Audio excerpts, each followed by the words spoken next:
You're welcome to this channel. I want to be speaking today on principles of auditing according to ISO 19011-2018. That's the guidelines for auditing management systems. So we're going to audit management ISMS, information security management systems. You're going to audit environmental management system. You're going to audit business continuity management system. You're going to audit quality management system. So regardless of the management system you are going to audit, or even regardless of the audits area you are focusing on, these principles are very relevant for every student and professional in the field of audits.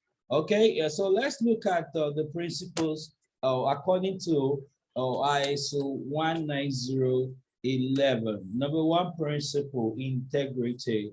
This is the foundation of professionalism in auditing.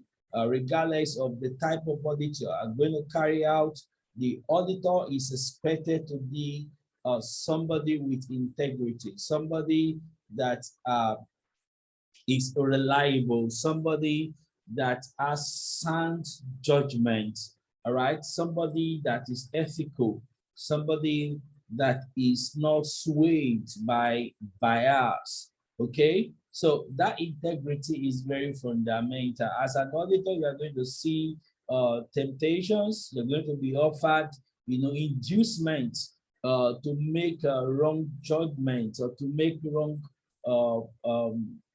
opinion or to look the other way. So it is very important that the auditor is somebody that has character, integrity. Number two principle of audit is fair presentation, the obligation to report truthfully and accurately. Exactly what you see is what you document, fair presentation. All right, so we don't want the situation whereby the audit report is not factual. The audit report cannot be traced to the audit program. The audit report cannot be traced to the audit working papers. The audit report cannot be traced to the audit evidence. So you have to present truthfully and accurately the audit report. That is what we mean by fair presentation. Then the third one is due professional care, the application of diligence and judgment in auditing. All right, and that starts with preparation as an auditor. All right, what knowledge do you have? What skill do you have? What experience do you have of the audit area? Okay, so you cannot afford to be negligent in the course of performing your audit function. You have to be somebody that exhibit what we call professional skepticism. All right, if you are in doubt, you check and recheck. So you approach to work very professionally. That's deep professional care. The fourth one is confidentiality, security of information. As an auditor, you're going to have access to so many information, all right, that are private, that are confidential of the auditing organization. So you can't trade with that information. There's what they call insider trading. Okay, in many countries, it's an offense for which you can go to prison. Okay, if you use the information you discovered, all right, as a professional, either as a lawyer or as an accountant or as an auditor for profits. Okay, so that is not allowed. So unless you're authorized by the auditee, you cannot disclose the information you obtain in the course of the audits. That's number four. All right, number five, independence. So the basis for the impartiality of the audit and objectivity of the audit. The only way you can present the audit report without bias is if you have no stake, all right, no significant stake in the auditing organization. So you have to be very careful of relationships, all right, with the auditee, all right, business arrangement with the auditee, significant gains from the auditee, familiarity with the auditee, all right, and so on. Okay, so you have to be very careful as an auditor to ensure that you preserve and maintain your independence of the audit area. all right, and of the auditee itself, so that you can be able to provide an impartial audit report. All right.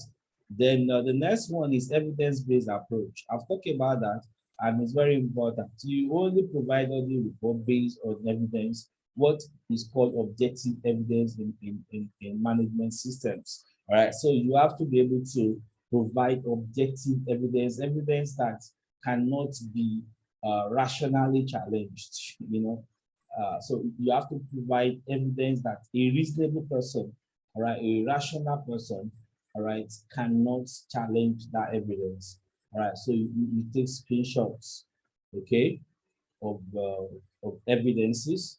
That is very, very, very objective evidence. For example, okay, so it's very clear. This is the screenshots that were taken. All right, evidence-based. Okay, this is what the international standard says, or this is what the internal policy says, and this is what is happening.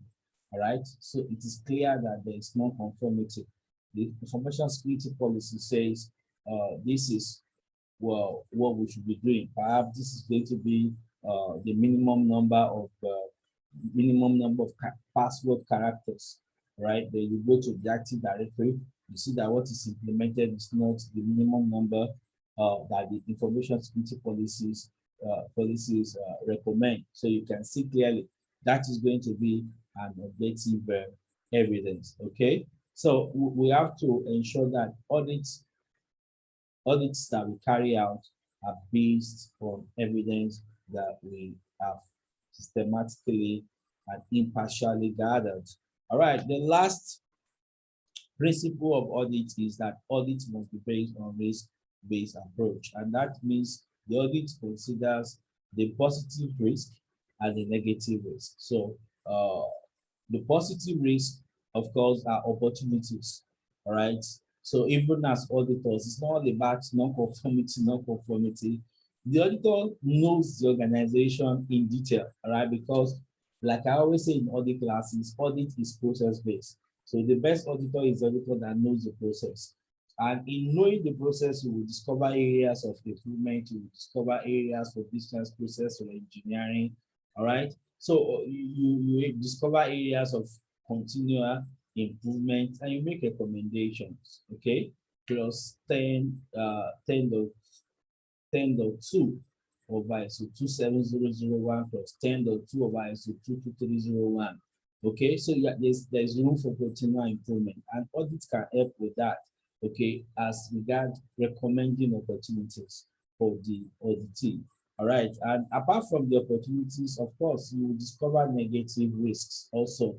So you are also going to help the business in identifying negative risk, analyzing negative risk, and you are able to recommend controls, especially for the areas of highest risk. As auditors, you can't audit everything, okay? So you have to be able to use a risk-based approach, which requires knowledge of the auditee, so that you are able to focus on the areas of highest risk. So once again, my name is Akinwale Akindia. So this is my presentation on the principles of auditing according to ISO 19011. If you have not subscribed to this channel, kindly try to subscribe to the channel so that you can get more videos from me. Thank you.